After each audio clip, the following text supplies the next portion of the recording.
Sir, ಈಗ ನೀವು ಒಂದು ಡಿನ್ನರ್ ಪಾರ್ಟಿನೂ ಕೂಡ ಶಾಸಕರಿಗೆ ಮಂತ್ರಿಗಳಿಗೆ ಏರ್ಪಡಿಸಿರುವಂತದ್ದು, ಒಂದ್ ಕಡೆ ನಿಮ್ಮ ನಾಯಕತ್ವ ಸಂಬಂಧಪಟ್ಟ ಹಾಗೆ ನಿಮ್ಮ ಹೇಳಿಕೆ, ನಿಮ್ಮ DCM ಹೇಳಿಕೆಗಳು ಇದೆಲ್ಲವನ್ನು ನೋಡಿದ್ರೆ ಮತ್ತೆ ಮಂತ್ರಿಗಳು ಕೂಡ ಒಂದೊಂದು ಹೇಳಿಕೆ ಕೊಡ್ತಾ ಇದ್ದಾರೆ. ಈ ನಿಟ್ಟಿನಲ್ಲಿ ಹೈಕಮಾಂಡ್ ಇನ್ನೂ ಕೂಡ ಯಾವ್ದಾದ್ರು ಒಂದು ಸ್ಪಷ್ಟನೆ ಕೊಟ್ಟಿಲ್ಲಲ್ಲ ಸರ್? ಏನ್ ಸರ್ ಇದು?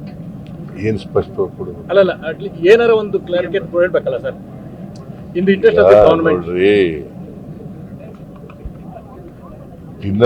ಡಿನ್ನರ್ ಕೊಟ್ಟಿರೋದಕ್ಕೂ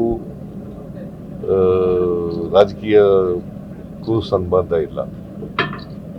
ಯಾವಾಗಲೂ ಕೊಡ್ತಾ ಇರ್ತೀನಿ, ಆಗಾಗ ಸೇರ್ತಾ ಇರ್ತೀವಿ, ಆಗಾಗ ಊಟಕ್ಕೆ ಸೇರ್ತೀವಿ, ಊಟ ಮಾಡ್ತೀವಿ, ಎಲ್ಲ ಗೆಟ್ ಟುಗೆದರ್ ಮಾಡ್ತಾ ಇರ್ತೀವಿ.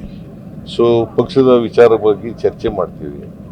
ಅದನ್ನ ಬಿಟ್ಟರೆ ಇದಕ್ಕೂ ಲೀಡರ್ಶಿಪ್ ಬದಲಾವಣೆಗೂ ಬೇರೆ ರಾಜಕೀಯ ವಿಚಾರಗಳು ಚರ್ಚೆ ಆಗಿಲ್ಲ. ಹೈಕಮಾಂಡ್ ಕೂಡ ಇದ್ರ ಬಗ್ಗೆ ಎಲ್ಲೋ ಮೌನ ವಹಿಸಿದೆ ಅನ್ಸುತ್ತೆ. ಹೈಕಮಾಂಡ್ ಈಗ they are concentrating on Bihar election. ಆಮೇಲೆ ನೋಡೋಣ, ಅದನ್ನ ಏನ್ ಹೇಳ್ತಾರೆ ಹೈಕಮಾಂಡ್ ಅವ್ರು, ಏನ್ ಹೇಳ್ತಾರೆ ಅದನ್ನ ಮಾಡೋದು. ನವೆಂಬರ್ ಕ್ರಾಂತಿಯಿಂದ ಚರ್ಚೆ ಆಗುತ್ತಲ್ಲ ಸರ್? ಯಾವ ಕ್ರಾಂತಿನೂ ಇಲ್ಲ, ಭ್ರಾಂತಿನೂ ಇಲ್ಲ. ನಾಯಕತ್ವ ಬದಲಾವಣೆಗೆ ಹೈಕಮಾಂಡ್ ಸಮ್ಮತಿ ಬೇಕು, ಶಾಸಕರ ಒಪ್ಪಿಗೆ ಬೇಕು ಅನ್ನೋ ಒಂದು ಕೂಗು ಎಲ್ಲ ಪ್ರಬಲ. ಎಲ್ಲಿ ನೀವೇ ಹೇಳ್ತಾ ಇರೋದು?